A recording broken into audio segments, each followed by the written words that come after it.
Meu nome é Bruno, né? E meu sinal é um bezinho ali com uma franjinha.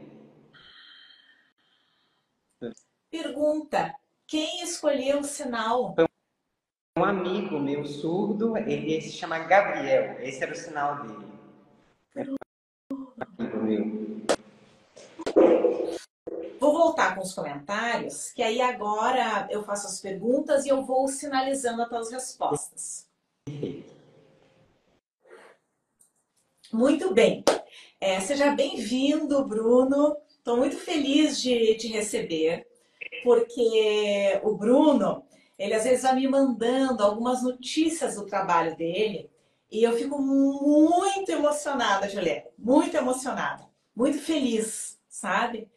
E que bom que agora a gente pôde se encontrar nessa live para ele contar um pouquinho para vocês também. Primeiro, como é que começou o seu interesse por Libras e como é que foi o seu estudo na área? Bom, só aguardar.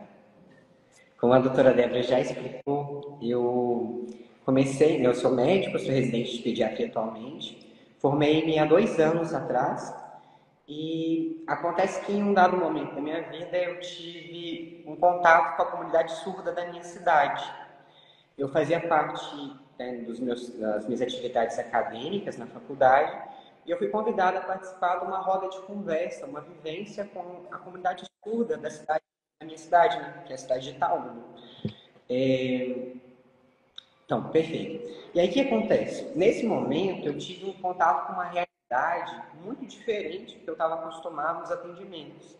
Eu passei a ter essa percepção de que a comunidade surda ela tem um bloqueio muito grande ao acesso à saúde e principalmente a pessoas que estejam dispostas, né, a fazer esse contato, essa comunicação. Um desses problemas que me apeteceu muito, né, que me entristeceu quando eu percebi, era a quebra de conceitos básicos médicos, como, por exemplo, o sigilo médico, quando a gente está dentro de uma consulta. Quando a gente está diretamente, por exemplo, atendendo uma queixa básica, por exemplo, uma consulta ginecológica de uma mulher surda. Ela precisa, às vezes, ter um intérprete que vai se interpor entre o médico e ela, e isso cria essa quebra de sigilo, essa pessoa tem dificuldade e, às vezes, ela vai ser inibida. Muitas vezes, a falta de um profissional que sabe Libras, ou uma falta de um intérprete familiar que possa fazer essa comunicação, esse intermédio, vai ser um bloqueio e vai ser uma barreira ao acesso à saúde dessa pessoa.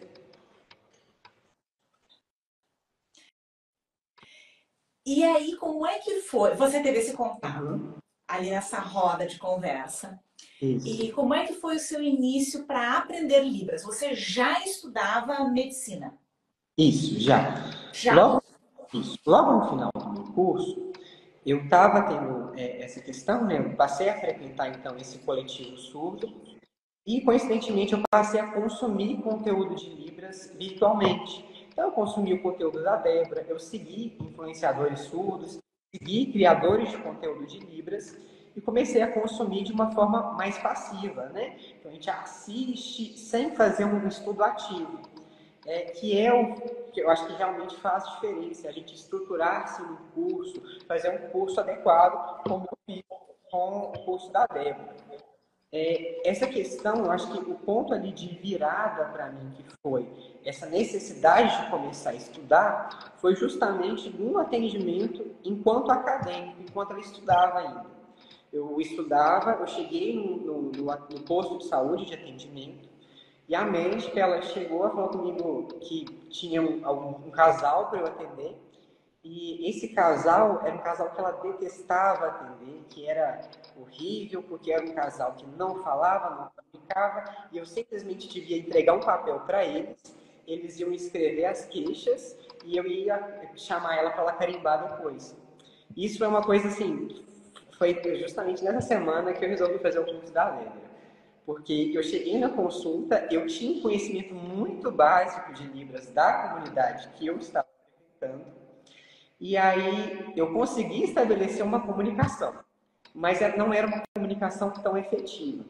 É importante entender ali, às vezes, que a comunicação, ela acontece independente da Libras, né? Existem outras estratégias de comunicação que durante o atendimento podem ser utilizadas.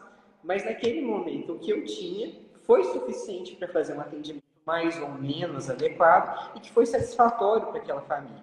Então, isso já foi aquele ponto de virada. Eu preciso estruturar o meu estudo num curso regular. Então, eu fiz o curso, né? Então, eu tive esse contato, né? Tive essa constância, né? Do aprendizado. E aí nessa semana você se matriculou no Exatamente. curso Seja Libras. Exatamente. Foi nessa semana. E foi assim, foi em outubro o atendimento, e era o atendimento. Aí começou a abertura da Black Friday, eu acho que em 2021. E aí eu já entrei na turma, assim, bem feliz com isso. E como é que foi o processo de aprendizado da Libras? O contato com a... Dificuldades, facilidades, para aprender mesmo os sinais. Acho que uma das questões, assim, quando a gente, no próprio curso da Libras, a gente, de Libras, né, da língua, a gente passa a ter o conceito de sinais que são icônicos, né, são sinais que a gente consegue fazer uma associação no dia a dia, mas também tem sinais que são categóricos, são sinais que são estruturados de outra forma, que eles não têm relação. E compreender todo o idioma, ele é um processo novo. Acho assim, como qualquer outra língua que a gente aprende, que seja o inglês, que seja o alemão, a gente precisa ter uma exposição constante da língua. E essa exposição, ela vai ser um processo natural. Não adianta a gente querer aprender de uma maneira voraz, rápida, que é um processo. São degraus, a gente vai subindo. Então, a gente começa com o alfabeto manual. Eu já tinha um certo conhecimento básico de Libras, como eu disse, mas entender a estrutura, entender e consumir principalmente conteúdo da comunidade, né? Você consumir criadores surdos, você ter contato com pessoas surdas, você se interessar, você ler livros, assistir. Da mesma forma que eu assisto um filme em inglês, ouço músicas em inglês para aprender inglês, eu preciso me estruturar e voltar, né, num dado momento. Então, se eu abro o Instagram toda hora para assistir pessoas, criadores, que eu assista também criadores surdos, que eu assista também professores de Libras.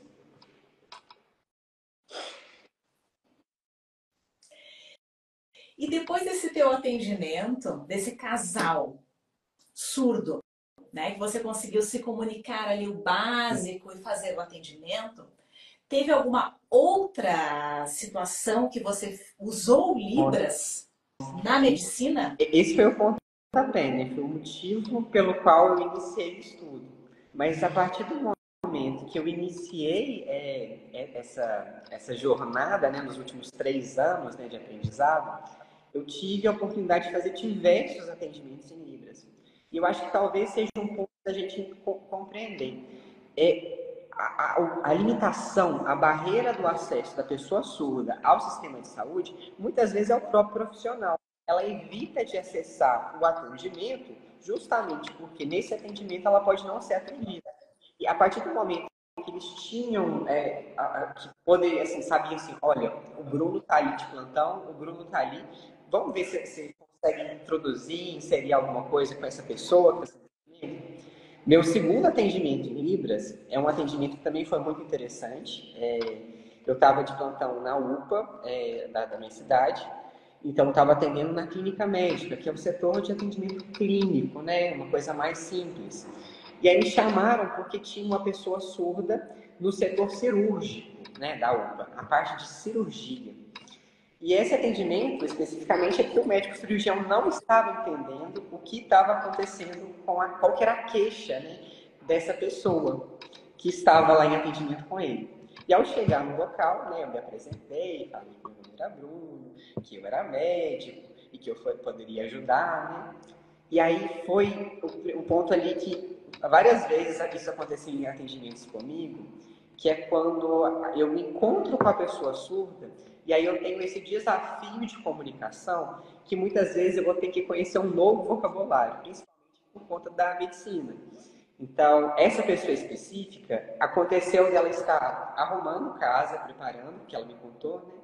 E ela estava preparando, arrumando, batendo os tecidos, ela quebrou um copo, um pequeno estilhaço, um caquinho de vidro, chegou aí para o olho dela e ela não estava conseguindo explicar para o médico isso. Então ele olhava para o olho dela, não conseguia enxergar nada, ela só gesticulando e o médico não entendendo. E ela foi me contar com todos os detalhes do que tinha acontecido, que ela foi bater o tecido. E aí eu tentando entender como eu poderia explicar essa situação, principalmente porque eu tinha que compreender qual que era o material, era vidro, e aí isso tudo foi se construindo ao longo da consulta. Mesmo sem a gente ter o conhecimento de todas as palavras de uma gramática de Libras, a gente vai, por exemplo, estabelecer durante uma consulta que a gente tem o domínio do código, né, da língua, a gente vai estabelecer durante a consulta uma maneira de fazer essas adaptações até a gente chegar na comunicação. E isso é importante quando a gente tem a base de conhecimento, né? Nesse atendimento específico, eu tive que depois explicar, né, sobre o uso da pomada, sobre a remoção do procedimento, remoção do caquinho de vidro que estava lá. Então, foi um processo muito delicado, né? Eu vou contar outros atendimentos aqui, que eu acho que foram interessantes também. Mais dois que eu acho que eu gosto bastante de lembrar. Primeiro foi um atendimento. Hoje, atualmente, eu trabalho com pediatria, né? Eu trabalho no atendimento de crianças. E nesse atendimento, um dado momento eu estava no plantão noturno, uma criança internada pela neurocirurgia. Essa criança, ela estava bem encostadinha, bem quietinha. Nenhuma outra criança conversava com ela, nenhum outro médico conversava com ela. Era um contato entre mãe e profissional de saúde, né, ali. E a criança era deixada de fora. A criança também é uma pessoa, a criança também é um indivíduo e ela merece atenção, né? E nesse momento, era uma criança que tinha domínio completo de Libras, era uma criança que ela frequentava uma escola bilíngue regular, mas ninguém, nem da família, nem dentro da própria comunidade, dentro do hospital, comunicava com essa criança. Quando eu cheguei para essa criança para conversar com ela, eu fiz exercício, eu fiquei a noite inteira com ela, fazendo exercício de matemática, falando sobre a comida do hospital, falando sobre tudo. E foi assim, conversar com o paciente também faz parte do processo de saúde, né? Compreensão empática, compreensão de entender que aquilo também é tratamento, compreender que conversar, acalantar faz parte desse processo. E por fim, eu acho que uma das últimas consultas que eu tive, que foram assim, que eu contei para a Débora, foi quando ela me convidou, foi uma das consultas mais emocionantes minhas, que eu estava de plantão também. Foi no mês passado isso, na maternidade. Então o pediatra está presente, né? Hoje eu sou residente de pediatria, estou me formando em pediatria, né, no próximo ano. Eu estava de plantão na maternidade e em um dado momento chegou a notícia para mim que uma gestante ia ter que fazer uma cesárea de emergência. E era uma cesárea porque o coraçãozinho do bebê estava batendo mais lento e precisava interromper a gestação. Então eu fui para a sala, né? Não sabia de nada. Normalmente, quando a pessoa, o médico chega na sala, responsável, ele pergunta o nome da criança, pergunta informações para a mãe. E quando eu fui abordar essa mãe, o que aconteceu? O que aconteceu foi que o pessoal, os técnicos lá da sala, eles falaram assim, não está entendendo nada. Ela é surda e a comunicação é só quando a avó está presente, a avó dessa nova criança, né? Só quando a mãe dessa ouvinte, dessa pessoa surda está presente. E aí, foi nesse momento que eu falei assim, pronto, né? Já vamos tentar estabelecer a comunicação aqui. Eu já estava deitada, já estava anestesiada. Então, eu cheguei, me comuniquei, né? Apresentei novamente, meu nome é Bruno, eu sou médico, eu atendo a sua criança e fui falando, fazendo toda essa sinalização. Era uma situação de emergência, mas mesmo assim forneceu uma tranquilidade, né? Então, o bebê nasceu muito bem, chorou, vigoroso, lindo, maravilhoso. E foi nesse momento que eu tive esse contato ali com ela de explicar a situação, né? Então, eu tive que falar sobre as características do bebê, que ele tinha nascido bem, sobre os detalhes. E aí, isso humanizou muito o atendimento. Foi no ponto que eu pude falar, por exemplo, coisas que a gente fala em toda a sala para uma pessoa ouvinte. Se eu elogio um bebê, eu falo assim, que bebê lindo, que bebê saudável. Se eu faço esse atendimento para uma pessoa ouvinte. Por por que que mesmo essa imunização simples não é feita em uma sala de parto de uma pessoa que é surda? E aí eu pude contar, por exemplo, o peso, detalhes de como a gente ia manejar aquela criança. E, novamente, ali, eu tive que, esses bloqueios que me acontecem de vez em quando, de ter um léxico, né, de ter um vocabulário para utilizar, e eu não conseguia totalmente, mas eu tentava estabelecer a comunicação. Um desses momentos foi, por exemplo, que eu tinha que administrar a vitamina K, que é uma vitamina que protege contra hemorragia nos recém-nascidos. A gente faz em todos os bebezinhos que nascem para que eles não sangrem. E eu não sabia falar isso, né, para a pessoa, né, para o pai. Então eu fui tentar explicar com os mecanismos que eu consegui. Então eu falava, olha pai, eu estou fazendo essa injeção, que ela vai proteger contra as doenças do sangue. E eu contando isso para eles de uma maneira que foi possível compreender. Essa estratégia de comunicação, ela muitas vezes é mais importante do que um domínio completo de fluência. Porque você tem o domínio do código básico, ou o código moderado avançado, né, o Libras, e você consegue ainda assim estabelecer uma comunicação que seja efetiva, que ajuda o paciente e que é capaz de mudar o percurso, melhorar a vida desse paciente. Ai, eu fico emocionada. Quando o Bruno mandou sobre a gestante surda, aí eu falei, nossa, a gente precisa fazer uma live para você contar, porque é muito emocionante. Imaginar se o Bruno não estivesse, né? Se não tivesse ali. Uma cesárea de emergência, às vezes, nem não entende por que que tem que fazer a cesárea, né? Chega assim para uma consulta normal e de repente está anestesiada na maca, sabe? Se para quem é ouvinte já angústia. Nossa, eu sou mãe, já fiquei pensando, puxa, imagina se eu chegasse para uma consulta, me levassem, né? Perguntas, dúvidas que tem, que a gente quer perguntar tudo pro médico. Eu gosto de perguntar, saber, e agora? Como é que faz? Quando que eu vou sair? Precisa ficar? Não precisa? E não tem comunicação. Então é maravilhoso. E uma pergunta: eles conseguiram te fazer perguntas? Diversas. Eu ainda me comprometi e todo bebê que nasce a gente precisa fazer o atendimento dele. Um primeiro exame nas primeiras 24 horas de vida, né? E é o exame de álcool. Então me comprometi a voltar no hospital mais tarde para fazer o primeiro exame, né? Avaliar essa criança. Então perguntaram sobre dúvidas de amamentação, sobre banho, sobre higiene do bebê, e são questões que são obrigação numa maternidade oferecer, né? Obrigação. E quando a gente tem essa dificuldade, né, a gente não tem um profissional que seja capaz, a gente fica dependente do intérprete. Muitas vezes na cidade, na prefeitura, não vai estar disponibilizado.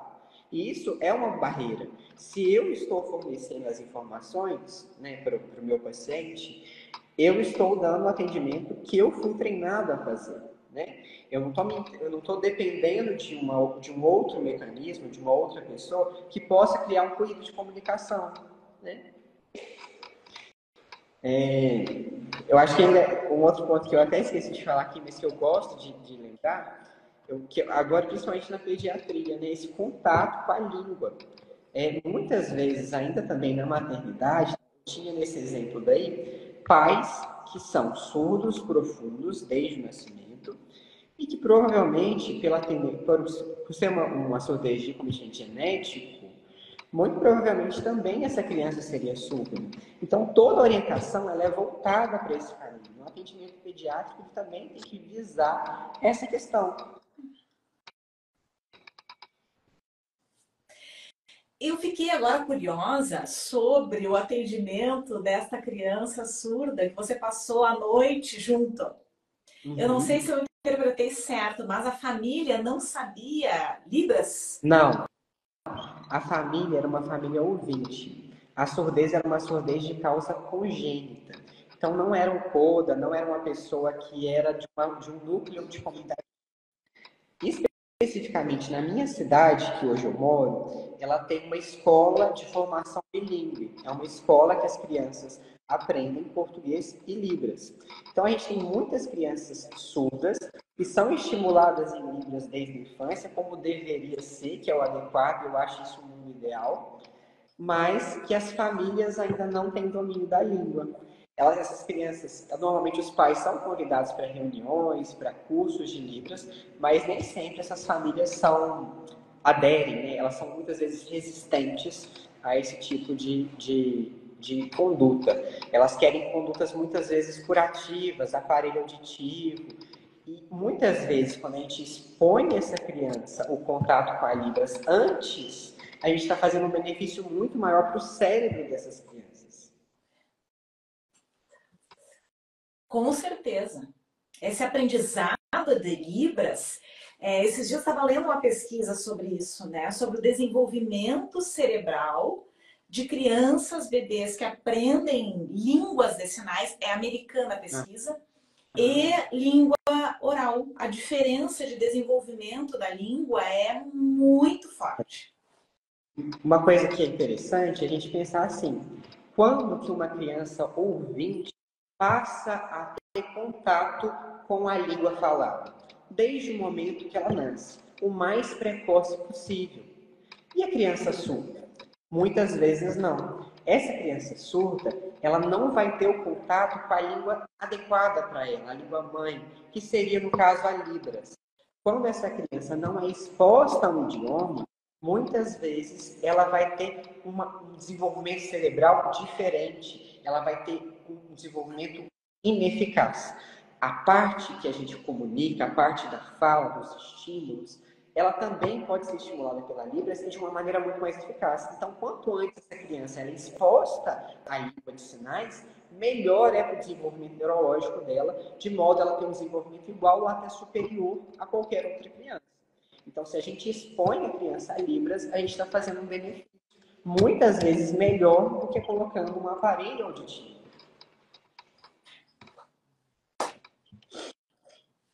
Muito interessante. Eu recebi algumas perguntas aqui. Gente, o meu combinado com o Bruno é que a gente iria até às 7h30.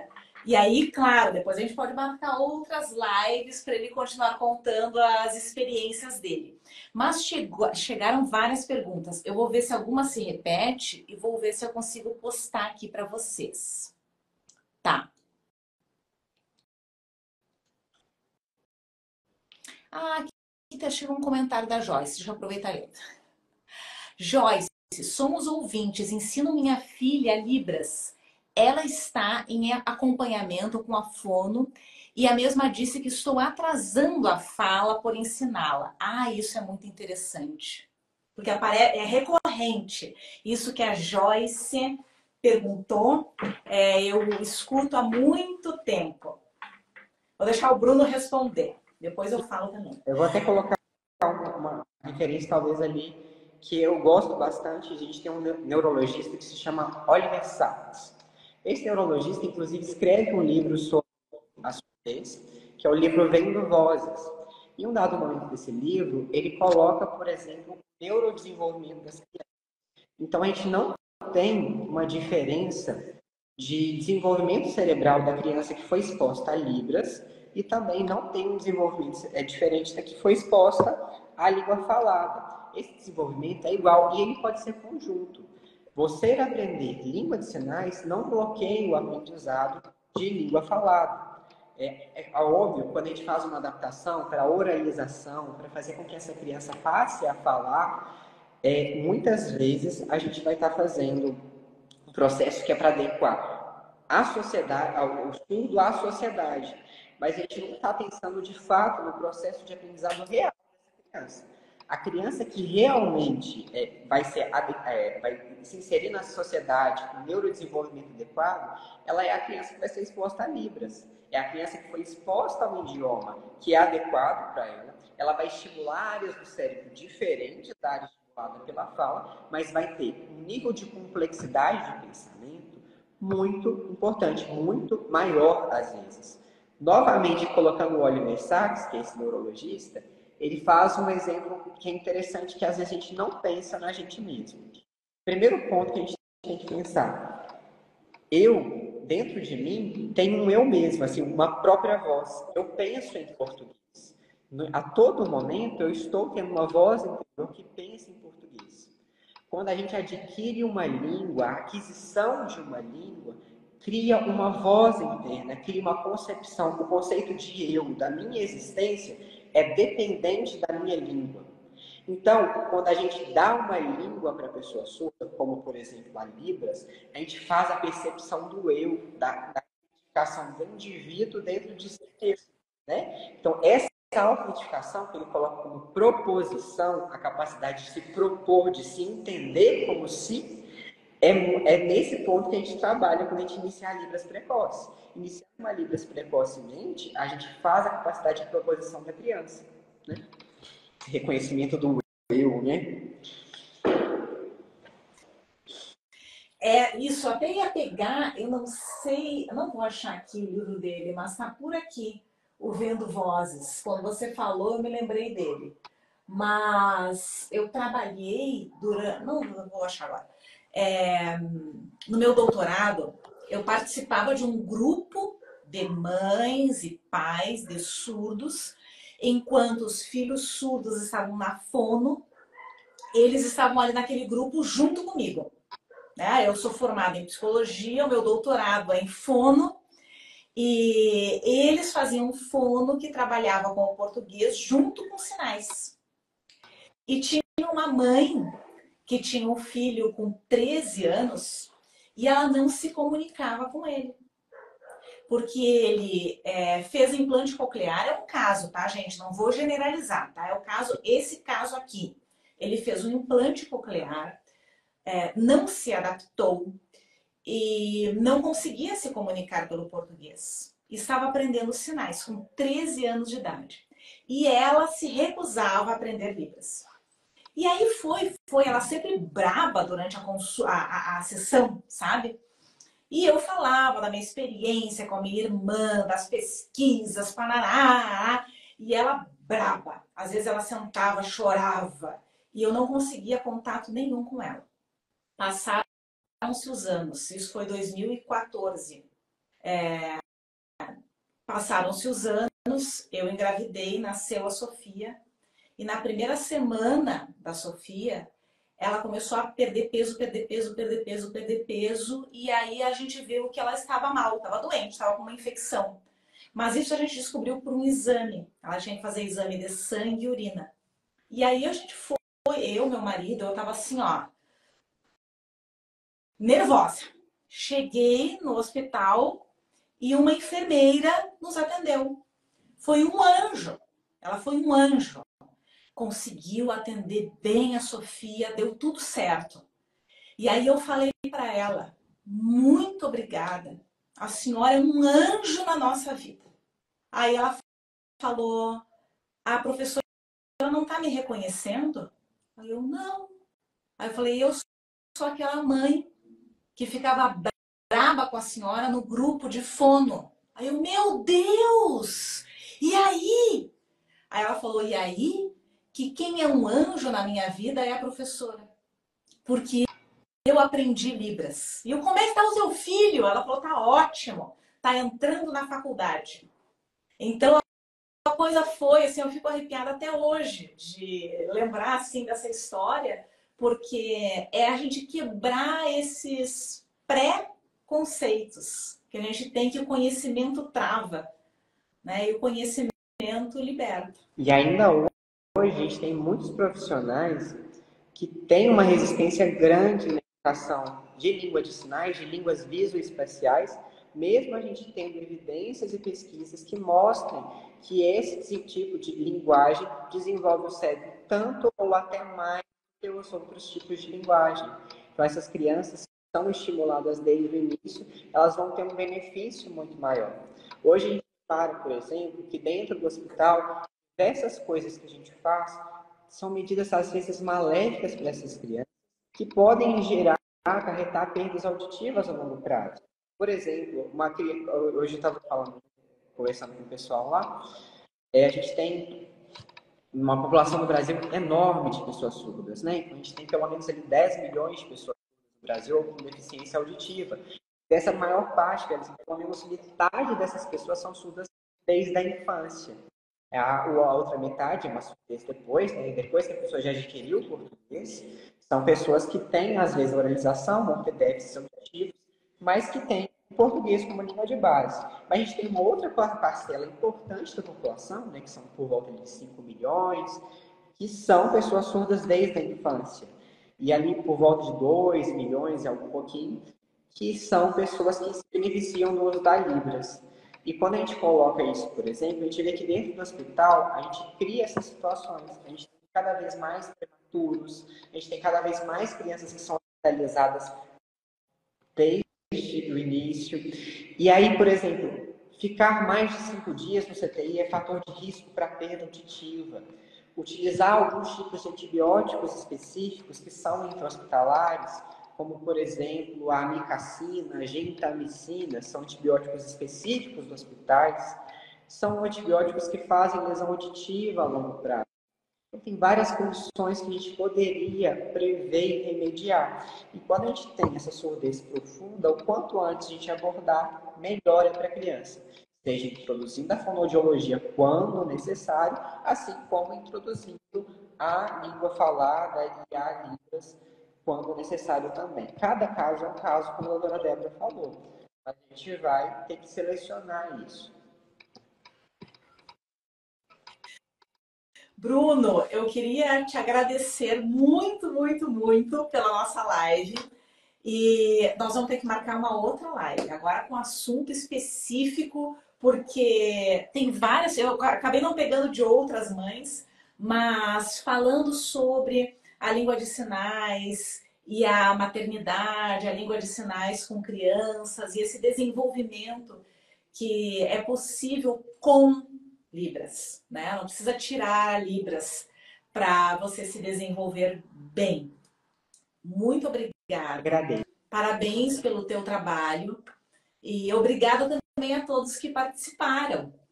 Perfeito. Muito obrigado, Débora. Obrigado, pessoal.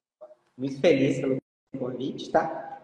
Estou à disposição para dúvidas também. E também, se a Débora quiser me chamar, estou disponível, tá bom? O teu Instagram, o pessoal pode mandar mensagem pelo direct? Pode sim. Tá. Então, para quem está ao vivo, ele está salvo aqui, tá? O arroba, mas eu vou salvar agora a nossa live e também vou colocar o arroba do Bruno. Aí podem também, se alguma dúvida não foi respondida, podem ir fazendo contato com ele.